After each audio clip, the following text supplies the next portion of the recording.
नमस्कार, मैं श्वेता और आप देख रहे हैं न्यूज फाउंडेशन। बिहार विधान परिषद चुनाव को लेकर अब एनडीए में कहीं ना कहीं रार देखने को मिल रही है। दरअसल आपको बताते चले कि एक सीट को लेकर एनडीए जो है वो कहीं ना कहीं खुद में भिड़ती हुई नजर आ रही है। 2024 लोकसभा का चुनाव खत्म हो चुका है। अब बिहार विधानसभा उपचुनाव को लेकर जो है वो तैयारियां शुरू हो चुकी हैं। एक तरफ जहां उपेंद्र कुशवाहा को लेकर जहां ये भी खबर निकलकर सामने आ रही है कि मुख्यमंत्री नीतीश कुमार कहीं ना कहीं उपेंद्र कुशवाहा को आगे रख सकते हैं। दरअसल आपको बताते चलें कि बिहार विधान परिषद उपचुनाव को लेकर एनडीए में एक अलग ही नोकझोंक देखने को मिल रही है। एक सीट को लेकर जदयू के प्रत्याशी दिए जाने पर पूर्व केंद्रीय मंत्री उपेंद्र कुशवाहा की पार्टी राष्ट्रीय लोक मोर्चा नाराज हो गई है। अब इस नाराजगी को दूर करने के लेकर रालोमा के राज्यसभा की एक सीट दिए जाने की चर्चा है।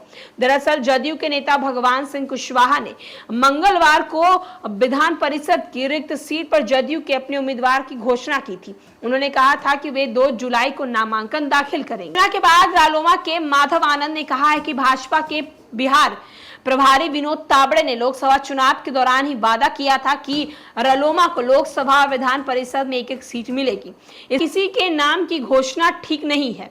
हालांकि इस मुद्दे पर एनडीए का कोई नेता बयान नहीं दे रहा। ये सीट रामबलि सिंह चंद्रवंशी की सदस्यता रद्द करने के कारण रिक्त हुई है। चर्चा है कि रालोमा की नाराजगी दूर करने के लिए उसे राज्यसभा की रिक्त हुई सीट दी जा सकती है। कहा तो यह भी जा रहा है कि रालोमा के प्रमुख उपेंद्र कुशवाहा को राज्यसभा भेजा जा सकता है। बताते चलें कि डॉक्टर मीसा भारती के लोकसभा चुनाव में पाटलिपुत्रा से विजयी होने के बाद राज्यसभा में उनकी सीट खाली हुई है। मीसा का कार्यकाल 7 जुलाई 2028 तक था। वहीं दूसरी ओर भाजपा के राज्यसभा सांसद विवेक ठाकुर के नवादा लोकसभा क्षेत्र से चुनाव जीतने के बाद उनकी राज्यसभा सीट खाली हो गई है। उनका कार्यकाल 9 अप्रैल 2026 तक है। अब इन दोनों सीट पर उपचुनाव होने हैं, जिस पर एनडीए की जीत तय मानी जा रही है। एक सीट पर भाजपा तो दूसरी पर जदयू के खाते में जा सकती है। अब कुशवाहा के लिए अपनी सीट की कुर्बानी कौन देगा?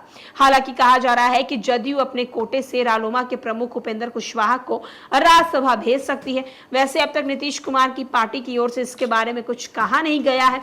राज्यसभा की दोनों सीटों पर उपचुनाव की अधिसूचना भी अभी तक जारी नहीं हुई है।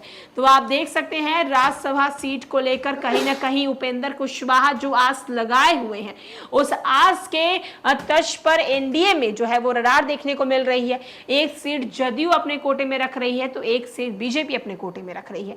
अब देखना होगा कि उपेंद्र कुशवाहा जो आस लगाए हुए हैं उनकी आस कौन पूरा करता है, क्योंकि नीतीश कुमार को लेकर बातें हो रही हैं। अगर हम जदयू की बात कर रहे हैं तो मुख्यमंत्री नीतीश कुमार कहीं ना कहीं पार्टी सूत्रों के हवाले से खबर निकलकर सामने आ रही है कि उपेंद्र कुशवाहा के बारे में विचार कर रहे हैं, लेकिन इसको लेकर अभी किसी प्रकार की कोई पुष्टि नहीं हुई।